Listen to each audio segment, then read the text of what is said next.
Bonjour les amis, j'espère que vous allez bien. Bienvenue dans ce taroscope sentimental de l'été. Donc j'utilise pour ce taroscope, alors j'ai plus la boîte, l'améthyste Love et l'oracle. En tarot, j'utilise le tarot de l'amour et en carte message, l'oracle de l'amour d'Astro Bohème. Voilà.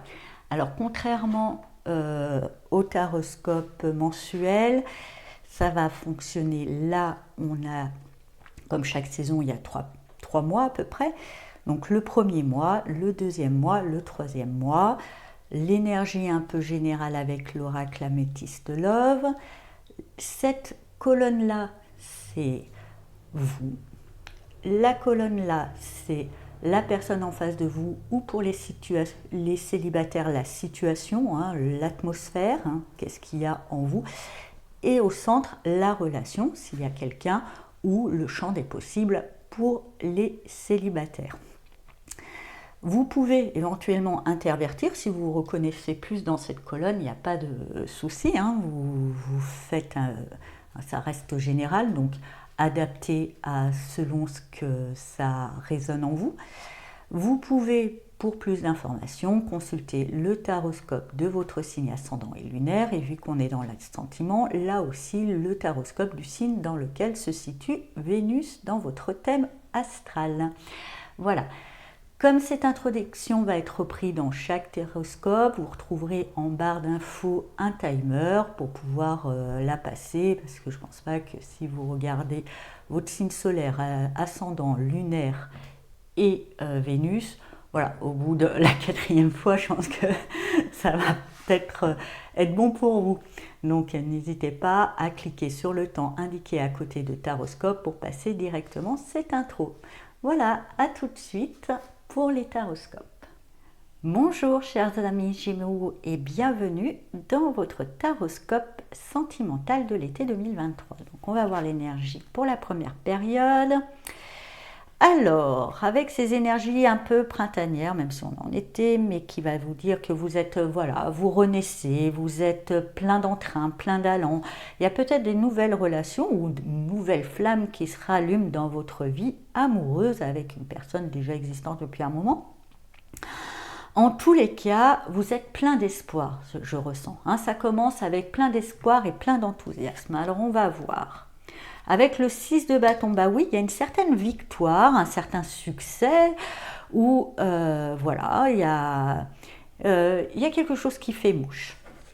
En face de vous, avec le 5 de fleurs, alors, on va dire que même vous, là, vous avez le succès, vous vous sentez bien, vous êtes bien dans votre peau, vous y croyez, mais en face de vous, c'est peut-être pas tout de suite la même.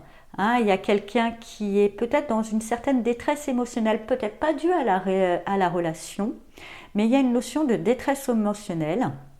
Et c'est pas grave, vous avez de l'enthousiasme pour 10. Donc, entre vous deux, avec cette reine de denier, bah oui, je pense que ce qui vous enthousiasme, parce que bon, il y a un petit côté chez vous, c'est peut-être de jouer entre guillemets les infirmiers et les infirmières, de voir, voilà, de pouvoir aider l'autre.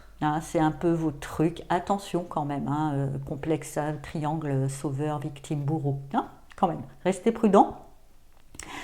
Mais ça vous éclate quand même de prendre soin de l'autre et d'aider l'autre dans cette forme de peut-être de détresse émotionnelle. J'entends pour certains burn-out. Est-ce que quelqu'un aura en face de lui une personne qui est dans un burn-out et effectivement vous êtes un peu la personne qui l'aide et ce sentiment d'importance vous fait du bien.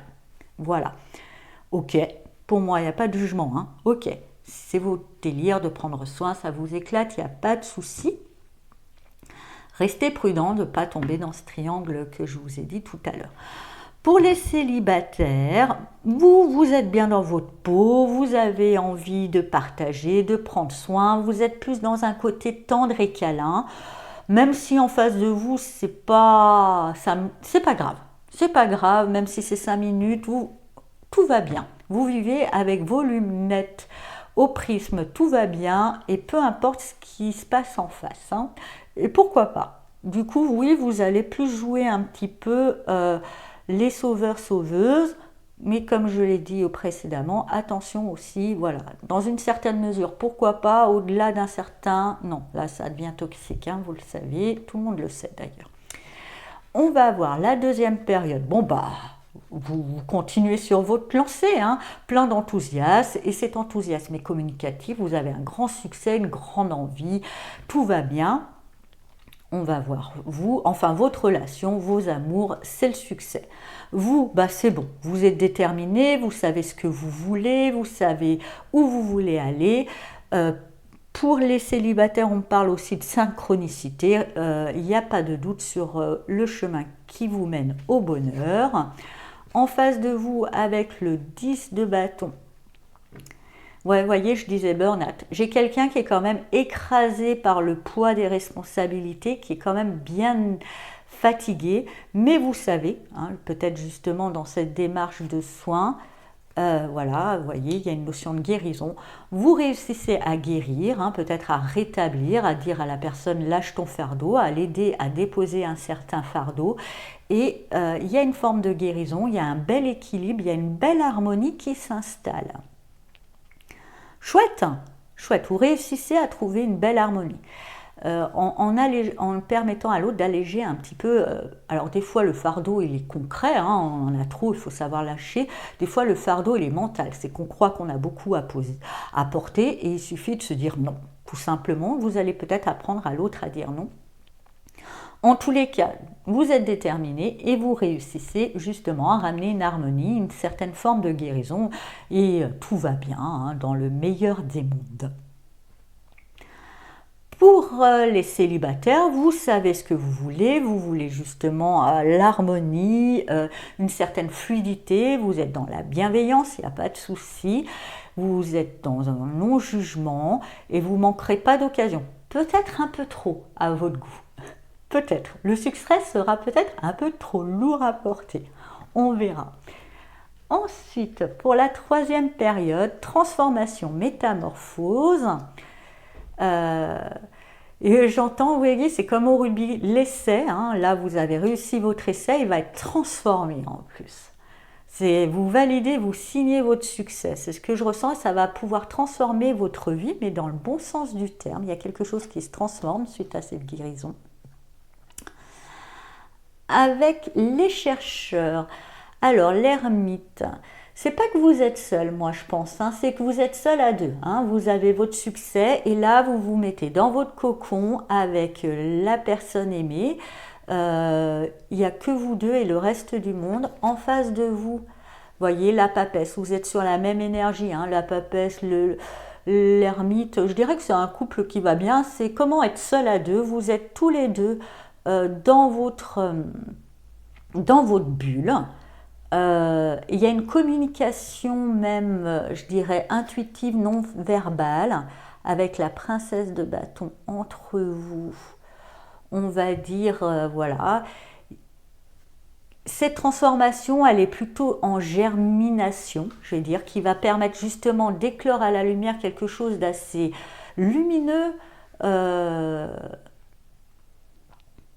Non, voilà. Après cette harmonie, l'étape suivante, elle est en germination et vous la vivez chacun dans votre cocon ensemble. Mais ça, c'est fluide, c'est difficile à mettre des mots là-dessus, c'est parce que justement, il y aura beaucoup de non-verbal. Ça sera dans une certaine communion d'esprit où vous allez justement, hein, une fois que la personne va mieux, qu'elle a déposé son fardeau, qu'est-ce qu'on va mettre en place après, et vous n'aurez même pas besoin de faire un plan d'action, de le verbaliser. Il y a quelque chose d'assez télépathique entre vous, mais en tous les cas, avec cette princesse de bâton, on vous promet quelque chose de plutôt spectaculaire, enthousiasmant et fuego quand même. Voilà.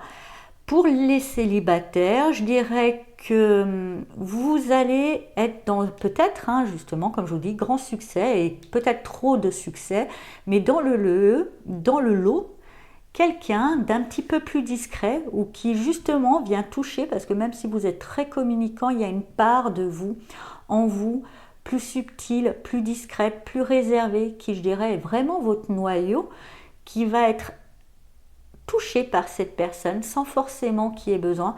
Et il y a une vraie transformation, ça promet une vraie transformation de votre vie, de passer du célibat à quelque chose de vraiment plus sérieux. Mais il faut laisser mûrir les choses. Donc plutôt bien, je suis ravie pour vous. Vous avez un bel été, les Gémeaux. Tout va bien finalement, même s'il y a des petits trucs, mais tout va bien parce que justement, gardez-le. Vous y croyez et vous ne vous laissez pas abattre par l'adversité et vous avez un enthousiasme, je dirais, à toute épreuve. On va voir le message pour vous. Oui, pas de désir, pas de plaisir. Non, mais je ne m'inquiète pas sur ça. Mais peut-être pour l'autre. C'est peut-être ça aussi à réanimer. Vous allez peut-être justement pouvoir lui dire, parce qu'il y avait trop de fardeau. Et vous voyez, même là, même si c'est intérieur, on va rallumer la flamme du désir. Il y a quelque chose, là aussi, on est dans les bâtons, c'est quand même aussi très la passion, le désir, l'énergie feu. Mais comme c'est la princesse, c'est encore un petit peu en état, voilà, c'est pas encore, c'est en état de graine, mais une belle graine qui est vouée à exploser de couleurs. Voilà, chers amis Gémeaux, j'espère que ce taroscope vous a parlé. Je vous souhaite un très bel été et je vous dis à bientôt. Au revoir.